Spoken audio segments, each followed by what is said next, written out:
ठीक आहे. बिल काउंटरला जमा करा. ठीक आहे, येतो आम्ही. ओके. अरे तात्यासाहेब जेलमधून फरार झालेत. तू आत्ताच्या आता आपल्या सगळ्या खबरींना फोन कर आणि ऍक्टिव्ह कर. जी काय माहिती मिळेल ती मला दे. पडवळ थांब थोडा. मॅडम आल्यात का? नाही अजून. अजून कशाने आल्यात मॅडम? माहित नाही. हा पण सत्यदादा येऊन गेले. वाघमारे मॅडमना विचारत होते. खूप काळजी दिसत होती हो त्यांच्या चेहऱ्यावर. वाघमारे मॅडमना शोधायला गेलेत ते. त्याला काळजी वाटणं साहजिकच आहे. इतका चेकपोस्ट वरती बंदोबस्त करून सुद्धा तात्यांबद्दल काहीच माहिती नाही मिळाली आहे. म्हणजे तो तात्या साताऱ्यातच कुठेतरी लपून बसलाय आणि सत्य आणि मंजू त्याच्या हिट लिस्ट वर आहेत. या बघा मॅडम आले. खुर्ची गेलो.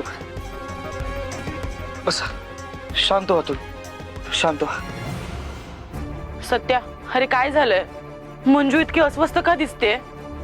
अहो भारती मावशी त्या पोलीस हेडक्वार्टरला जात होत्या आणि त्यांच्या मागे एक ट्रक लागला होता त्यांचा जीव घेण्यासाठी. काय? मंजू तू ठीक आहेस ना? काही लागलं नाही ना तुला? भारती मावशी त्या ठीक आहे. आम्ही दोघं वेळ पोचलो म्हणून बरं झालं. तू बघितलंस का कोण होतं? नाही ना कळलं. गावला असं तिथं निबार हाणला असतं मी त्याला. मंजू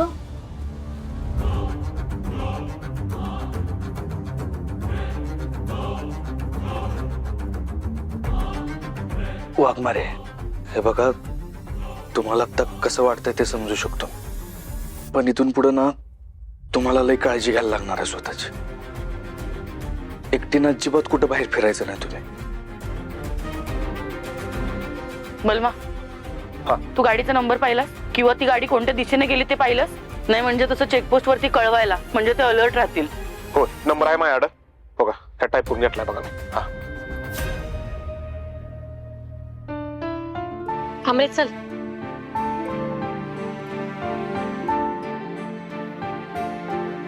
हमरे, अगं आज एवढी आनंदाची बातमी दिलीस तू आणि तूच खुश नाहीस. काय झालं बाळा? का असा चेहरा पाडलायस? आई, अगं मी आई होणार आहे याचा आनंद आहेच मला, पण आनंदापेक्षा जास्त काळजी वाटते. हे बघ, पहिल्यांदा काळजी वाटणं साहजिकच आहे ग. पहिल्यांदा प्रेम, भीती, उत्सुकता सगळंच उफाळून येतं बघ. अगं मंजूच्या टायमाला माझी बी अशीच अवस्था झाली होती, पण बघ नंतर नंतर ना मनातली भीती कमी आणि बाळाची येण्याची उत्सुकता जास्त लागून राहते. अगं तू नको काळजी करू, मी आणि मंजू आहोत ना तुझ्या सोबत. आई अगं तुम्ही दोघे आहेच माझ्या बरोबर, त्याची काळजी नाहीये मला. मला वेगळंच टेन्शन आलंय. कसलं टेन्शन आलंय